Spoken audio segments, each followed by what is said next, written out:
Hello everyone. Knowledge hub में आपका फिर से स्वागत है। आज भी हम करेंगे human resource development. Human resource development का जैसे मैंने मतलब बताया था, ह्यूमन रिसोर्स डेवलपमेंट होता है ह्यूमन रिसोर्स का डेवलपमेंट। ह्यूमन रिसोर्स जितने भी आपके वर्कर्स होते हैं, एम्प्लॉयज़ होते हैं, मैनेजर्स होते हैं, उनको हम क्या बोलते हैं? Human resource. उनकी नॉलेज को इंक्रीज़ करना, एफिशिएंसी को इंक्रीज़ करना, उनकी स्किल्स को इम्प्रूव करना, वो आपका आता है ह्यूमन रिसोर्स डेवलपमेंट के अंदर। आज हम इसके करेंगे फंक्शन ऑफ HRD। इसके फर्स्ट फंक्शन है better use of human resources. First function क्या कहता है कि HRD क्या करता है? बेस्ट यूज़ बढ़ाता है। किसका? ह्यूमन रिसोर्सेज का। क्यों? क्योंकि इसमें डेवलपमेंट किया जाता है, उनकी स्किल्स को इम्प्रूव किया जाता है, उनके काम करने के तरीके को और भी बढ़िया बनाया जाता है। तो इससे क्या होता है, जितने भी ह्यूमन रिसोर्सेज हैं उनका बेटर से बेटर यूटिलाइजेशन किया जाता है। उसके बाद सेकंड आता है रिड्यूस ट्रायल एंड एरर। अब HRD का काम क्या होता है? ट्रायल और एरर को क्या करना? कम करना। मीन्स गलतियां जितनी कम हो सके उतनी कम करना, ताकि रिस्क भी कम हो सके। तो इसमें क्या है, ह्यूमन रिसोर्स का डेवलपमेंट किया जाता है, उनको काम करने का तरीका सिखाया जाता है, जिससे क्या होता है कि ट्रायल और एरर को रिड्यूस किया जा सके। उसके बाद थर्ड पॉइंट आता है प्रॉपर प्लेसमेंट। प्रॉपर प्लेसमेंट का जैसे मतलब बताया था हमने, प्लेसमेंट क्या होती है? किसी को काम पर लगाना, मीन्स किसी को काम के लिए अपॉइंट करना। इसमें क्या है कि HRD में क्या है कि हमें जो हमारे एम्प्लॉयज़ हैं या बाहर से कोई बंदा हायर करते हैं, अगर हम उनका डेवलपमेंट करते हैं तो हमें उसकी स्किल्स का पता लग जाता है, उसकी नॉलेज का पता लग जाता है, और उसके इंटरेस्ट का भी पता लग जाता है कि उसे किस काम में इंटरेस्ट है। तो इससे क्या होता है कि हम उसकी प्रॉपर प्लेसमेंट कर सकते हैं। उसके बाद आता है राइट फ्लो ऑफ इंफॉर्मेशन। इसमें क्या है, हमें पता लग जाता है कि जो फ्लो ऑफ इंफॉर्मेशन है वो कैसे करना है। HRD में पता लग जाता है कि जो इन्फॉर्मेशन का जो फ़्लो है वो कैसे करना है, टू वे कम्युनिकेशन रखना है, ऊपर से नीचे आएगा या नीचे से ऊपर। वैसे तो इन्फॉर्मेशन का फ़्लो क्या होता है? ऊपर से नीचे, मीन्स इन्फॉर्मेशन ऊपर से नीचे की ओर आते हैं, जबकि जो प्रॉब्लम्स हैं या जो सजेशन है वो नीचे से ऊपर की तरफ जाते हैं। उसके बाद फिफ्थ पॉइंट आता है ट्रेनिंग प्रोग्राम। अब HRD क्या करता है? ट्रेनिंग प्रोग्राम को भी ऑर्गेनाइज करने में हेल्प करता है। क्यों? इससे क्या है, डेवलपमेंट करना है हमने एम्प्लॉयज़ का, तो उनको पता होता है कि क्या करना है, कैसे करना है। क्यों? डेवलपमेंट के अंदर उनको सब बताया जाता है, किसी भी काम को करने का तरीका बताया जाता है। तो जो ट्रेनिंग प्रोग्राम है उसमें भी हेल्प मिल जाती है, उनको इतना कुछ बताने की ज़रूरत नहीं पड़ती। और HRD का काम क्या है? HRD का काम यह है कि जो ट्रेनिंग प्रोग्राम है उसको अच्छे से अच्छे तरीके से ऑर्गेनाइज करवाना। उसके बाद सिक्स्थ पॉइंट आता है डेवलप कोऑपरेशन। कोऑपरेशन का क्या मतलब होता है? सहयोग। अब HRD का काम क्या होता है? जितने भी आपके एम्प्लॉयज़ हैं उनके बीच में सहयोग की भावना को क्या करना? डेवलप करना, ताकि वे एक दूसरे के साथ मिलजुल कर काम कर सके। उसके बाद सेवन्थ पॉइंट आता है increase knowledge efficiency and ability. अब HRD का काम क्या होता है? डेवलपमेंट हम क्यों करते हैं? ताकि ह्यूमन रिसोर्सेज हैं, जितने भी आपके एम्प्लॉयज़ हैं, उनके नॉलेज को इंक्रीज किया जा सके, उनकी एफिशिएंसी को इंक्रीज किया जा सके, और उनकी एबिलिटी को भी क्या इंक्रीज किया जा सके। उसके बाद आपका एट्थ पॉइंट आता है reduce cost. Reduce cost means, अब हमने ऊपर पढ़ा था कि HRD का काम क्या होता है? ट्रायल एंड एरर को रिड्यूस करना। अब हमने ट्रायल एंड एरर को रिड्यूस कर दिया, तो जो आपकी कॉस्ट है वो भी क्या हो जाएगी? कम हो जाएगी। HRD का काम क्या है कि कम से कम कॉस्ट में ज़्यादा से ज़्यादा काम करवाया जा सके। ठीक है। अब इसमें HRD में क्या होता है कि जो आपके एम्प्लॉयज़ हैं उनको कार्य करने का तरीका सिखा दिया जाता है, तो वो क्या करते हैं? ट्रायल एंड एरर कम करते हैं, जिससे कि क्या है, आपकी कॉस्ट भी कम आती है। उसके बाद नाइन्थ पॉइंट आता है रिड्यूस अब्सेंटिज्म। अब्सेंटिज्म का मतलब पता है कि कुछ एम्प्लॉयज़ होते हैं जो बिना बात के ही छुट्टी मारते रहते हैं, कोई बहाना बना देते हैं। लेकिन HRD क्या करता है? उनके इंटरेस्ट को जगाता है, उनको मोटिवेट करता है, काम करने के लिए मोटिवेट करता है, जिससे क्या होता है कि जो आपका अब्सेंटिज्म है वो भी कम होता है, जो एम्प्लॉय टर्नओवर रेशियो है वो भी आपका क्या होता है? रिड्यूस होता है। तो ये थे आपके HRD के फंक्शन। अब उसके बाद आपका आता है principle of HRD। Human resources के क्या क्या प्रिंसिपल्स हैं, क्या क्या उसके सिद्धांत हैं। तो इसमें फर्स्ट आता है प्रिंसिपल ऑफ कॉरपोरेट पॉलिसी। ये प्रिंसिपल क्या कहता है? ये प्रिंसिपल कहता है कि जो भी आपकी पॉलिसी है, मीन्स जो भी आपने पॉलिसी बनाई है HRD के लिए डेवलपमेंट करने के लिए, जो भी पॉलिसी बनाई है वो ऑर्गेनाइजेशन के हर एक एम्प्लॉय को पता होनी चाहिए। और आपके जितने भी लेवल्स हैं, टॉप लेवल मैनेजमेंट लगा लिए, मिडिल लेवल मैनेजमेंट लगा लिए, या फिर लो लेवल मैनेजमेंट लगा लीजिए, तो सबको उस पॉलिसी के बारे में पता होना चाहिए। उसके बाद सेकंड आता है प्रिंसिपल ऑफ प्रॉपर प्लानिंग। अब ये प्रिंसिपल है जो, वो आपका क्या कहता है कि जो भी आप प्लानिंग कर रहे हो HRD से रिलेटेड, जो भी आपने प्लानिंग की है कि कैसे डेवलपमेंट किया जाएगा, क्या क्या रिसोर्सेज लगेंगे, कैसे किया जाएगा, एनवायरनमेंट कैसा होगा, जो भी आपने प्लानिंग की है वो अच्छी होनी चाहिए।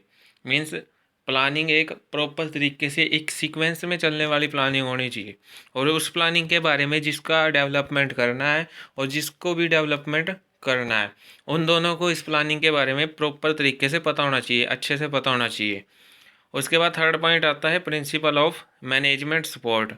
ये प्रिंसिपल क्या कहता है कि अगर आप ह्यूमन रिसोर्स का डेवलपमेंट कर रहे हो तो उसको टॉप लेवल मैनेजमेंट के द्वारा भी क्या करना चाहिए? सपोर्ट करना चाहिए, ताकि डेवलपमेंट और अच्छे से किया जाए और अच्छे से क्या आपके एम्प्लॉयज़ को मोटिवेशन दिया जा सके। उसके बाद आता है प्रिंसिपल ऑफ कंडक्टिव एनवायरनमेंट। अब ये प्रिंसिपल क्या कहता है कि जैसे भी आपने डेवलपमेंट करना है अपने ह्यूमन रिसोर्सेज का, जिस प्रकार से भी आपने उनका डेवलपमेंट करना है, उनको वैसा ही एनवायरनमेंट प्रोवाइड करवाया जाए, ताकि उनको जो उनको जो डेवलपमेंट किया जा रहा है उनके डेवलपमेंट की कोई कमी ना आए, ताकि उनका इंटरेस्ट ना टूटे। तो इससे क्या होगा कि वो और भी अच्छे से सीखें। अगर एनवायरनमेंट ऐसा है कि सिखाने वाला है और सीखने वाला है, तो जो आपके एम्प्लॉयज़ हैं वो और अच्छे से आपके काम को सीखेंगे। उसके बाद principle of regular monitoring. Regular monitoring क्या कहता है कि अगर आप किसी भी ह्यूमन रिसोर्स का डेवलपमेंट कर रहे हो, ठीक है, तो बीच बीच में आपको चेक करना चाहिए कि डेवलपमेंट अच्छे से चल रहा है या नहीं चल रहा है, एम्प्लॉयज़ आपके अच्छे से सीख रहे हैं, नहीं सीख रहे हैं, मस्ती मार रहे हैं। तो प्रिंसिपल ऑफ रेगुलर मॉनिटरिंग कहता है कि आपको बीच बीच में जाके चेक करना चाहिए कि आपके ह्यूमन रिसोर्सेज का डेवलपमेंट अच्छे से हो रहा है या नहीं हो रहा है। उसके बाद आता है principle of team work development. अब ये प्रिंसिपल क्या कहता है कि HRD में जब हम उनका डेवलपमेंट करते हैं, ठीक है, तो उनके बीच में क्या होना चाहिए? टीम वर्क का भी डेवलपमेंट होना चाहिए, ताकि वो एक दूसरे के साथ मिल के काम कर सकें, उनके बीच में आपसी तालमेल अच्छा हो, उन्हें किसी भी प्रकार का मतलब कि मतभेद नहीं होना चाहिए उनके अंदर। तो सबको एक समान सिखाया जाना चाहिए और सबको एक टीम के रूप में क्या काम करना चाहिए। उसके बाद सेवन्थ आता है principle of proper feedback. Proper feedback में क्या आता है कि जैसे आपने जो आपके ह्यूमन रिसोर्सेज हैं उनका डेवलपमेंट किया, ठीक है, अब आपने तो अपनी तरफ से डेवलपमेंट कर दिया, लेकिन आपको उनका फीडबैक भी लेना चाहिए कि उन्होंने आपके डेवलपमेंट से क्या सीखा, कितना सीखा, किसने कितना सीखा, किसने सीखा भी या नहीं सीखा। तो अब क्या है, जैसे एक टीचर है ना, एक टीचर जैसे आप सबको पढ़ा जाता है, उसके बाद वो लास्ट में अरे अकेले अकेले बच्चे से पूछता है कि आपने क्या सीखा, मैंने आज क्या पढ़ाया, आज का टॉपिक क्या था, क्या समझ में आया। तो वो क्या है, एक फीडबैक है। तो सेम इसमें है कि अगर आप किसी भी ह्यूमन रिसोर्स का, किसी भी एम्प्लॉय का डेवलपमेंट कर रहे हैं, तो आपको उससे फीडबैक भी लेना चाहिए कि आपने क्या सीखा, क्या अच्छा लगा, क्या बुरा लगा, ठीक है। उसके बाद आता है प्रिंसिपल ऑफ एक्सपीरियंस शेयरिंग। अब इसमें क्या है, ये प्रिंसिपल क्या कहता है कि जितने भी आपके एक्सपीरियंस वर्कर हैं, जितने भी आपके एक्सपीरियंस वर्कर हैं या एक्सपीरियंस एम्प्लॉई हैं, ठीक है, या एक्सपीरियंस सबॉर्डिनेट लगा लीजिए, उनको अपना एक्सपीरियंस भी शेयर करना चाहिए कि उन्होंने आज तक क्या सीखा, ठीक है। और जो आपके एम्प्लॉयज़ हैं उनका डेवलपमेंट किया है, जिनका डेवलपमेंट किया है उनको भी अपना एक्सपीरियंस शेयर करना चाहिए कि उन्होंने क्या सीखा, कैसे सीखा, क्या अच्छा लगा, क्या बुरा लगा, तो उनको भी अपना एक्सपीरियंस शेयर करना चाहिए। आगे आपका 9th पॉइंट आता है principle of emotional intelligence development. अब इसमें क्या है, ये प्रिंसिपल क्या कहता है कि जो आपके एम्प्लॉयज़ हैं उनके इमोशनल इंटेलिजेंस के बारे में पता लगाना चाहिए कि उनका जो भावनात्मक जो उनकी कुशलता है वो कैसी है। अगर जो उनका इमोशंस हैं, उनकी जो भावनाएं हैं कुछ ऐसी हैं कि वो सीखने के लिए तत्पर है, ठीक है, तो उनको क्या है आसानी से और बेहतर ढंग से कुछ भी सिखाया जा सकता है, ठीक है। क्योंकि अगर माना जाए एक फर्म के प्रोडक्शन में जो एम्प्लॉई है उसकी जो इमोशनल इंटेलिजेंसी है वो एक इम्पोर्टेंट रोल प्ले करती है, ठीक है। अगर वो उसकी बेहतर है, जो उसकी इमोशनल इंटेलिजेंसी है वो अच्छी है, तो वो क्या है, वो किसी भी काम को आसानी से समझ सकता है और उसका डेवलपमेंट भी आसानी से किया जा सकता है। अब आगे आपका आता है essentials of effective human resource development, कि कैसे हम एक ह्यूमन रिसोर्स डेवलपमेंट को इफ़ेक्टिव बना सकते हैं, उसके क्या क्या तत्व होते हैं, क्या क्या एसेंशियल होते हैं। फर्स्ट पॉइंट आता है कलेक्शन ऑफ इम्पोर्टेंट इन्फॉर्मेशन, कि अगर आपको अपने एचआरडी जो ह्यूमन रिसोर्स डेवलपमेंट है उसको अगर आपको इफ़ेक्टिव बनाना है तो उसके अंदर जितनी भी इम्पोर्टेंट इन्फॉर्मेशन है सिर्फ उन्हीं को कलेक्ट करना चाहिए जो भी एक एम्प्लॉय से रिलेटेड हैं, जिसका आपने डेवलपमेंट करना है, तो आपको सारी इन्फॉर्मेशन उससे रिलेटेड ही कलेक्ट करनी पड़ेंगी। उसके बाद सेकंड पॉइंट आता है प्रॉपर कम्युनिकेशन।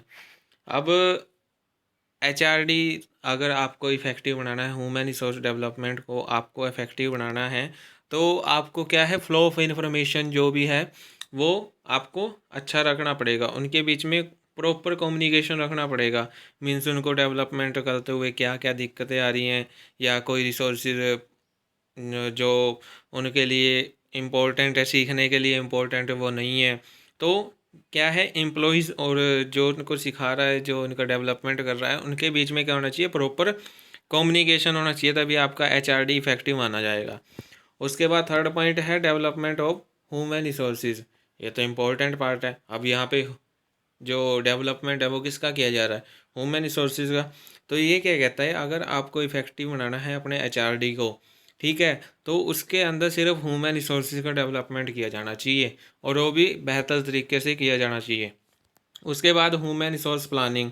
अब वही बात आ गई थी, आपको सारा कुछ प्लान करना पड़ेगा।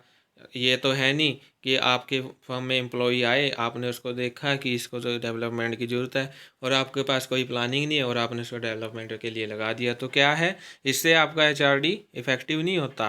क्यों? क्योंकि सब कुछ प्लान करना पड़ता है, किसको कितना सिखाना है, किस में क्या कमी है, सारा कुछ देखना पड़ता है, ऑब्जर्व करना पड़ता है, ठीक है। तो उसके अकॉर्डिंग उसे क्या दिया जाता है, ट्रेनिंग दी जाती है, उसका डेवलपमेंट किया जाता है, तो तभी आपका एचआरडी इफ़ेक्टिव माना जाएगा अगर उसके पास प्रॉपर ह्यूमन रिसोर्स प्लानिंग है।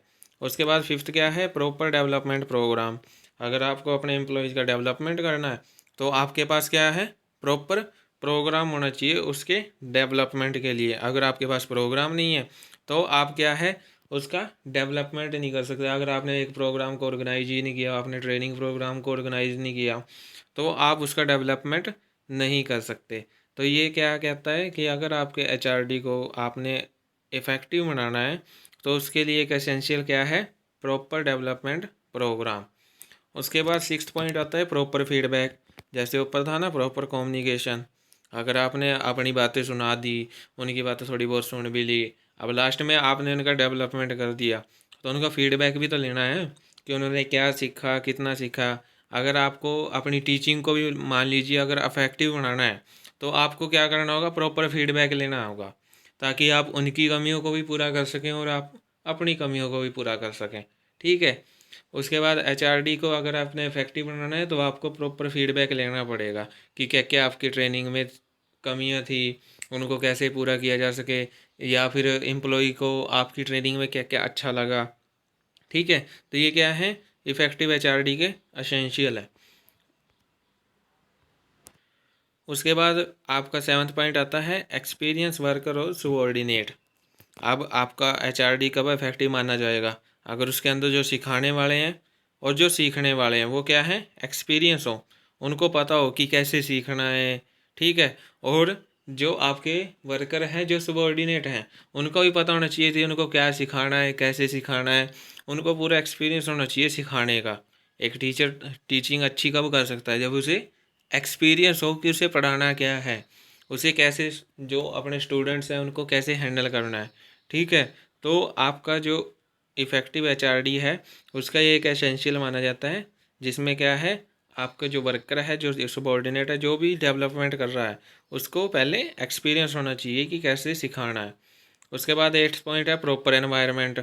ये भी एक इफेक्टिव एचआरडी डेवलपमेंट का एसेंशियल है कि आपको प्रॉपर एनवायरनमेंट प्रोवाइड करवाना पड़ेगा। अगर उनको कुछ सिखाना है, कुछ बेटर तरीके से सिखाना है, तो आपको उनको वैसा ही एनवायरनमेंट प्रोवाइड करवाना पड़ेगा जैसा उनका काम है। अगर काम ऐसा है कि वो कुछ सीखना चाहते हैं और आपका एनवायरनमेंट वैसा नहीं है, ठीक है, तो वो प्रॉपर तरीके से नहीं सीख पाएंगे। उसके बाद 9th पॉइंट आता है रेगुलर कंट्रोल। अगर आपको अपने एचआरडी को इफेक्टिव बनाना है तो आपको रेगुलर कंट्रोल रखना पड़ेगा। बीच बीच में आपको देखना पड़ेगा कि एचआरडी प्रोग्राम सही से चल रहा है, नहीं चल रहा है। अगर कोई कमी है तो आप उसको पूरा करने की कोशिश करेंगे। ठीक है, तो क्या कहता है कि अगर आपके जो ह्यूमन रिसोर्स डेवलपमेंट है उसको इफ़ेक्टिव बनाना है तो उसके लिए एक एसेंशियल आपका रेगुलर कंट्रोल भी है। लगातार उन पर नियंत्रण करना पड़ेगा आपको, तभी आपका एचआरडी इफ़ेक्टिव माना जाएगा। तो आज की वीडियो में इतना ही। आज हमने किया एचआरडी के फंक्शंस, एचआरडी के प्रिंसिपल्स और एचआरडी के क्या क्या एसेंशियल होते हैं, कैसे एक एचआरडी को आप इफ़ेक्टिव बना सकते हैं। आज के लिए इतना ही। Thank you. Please like, share and subscribe my channel.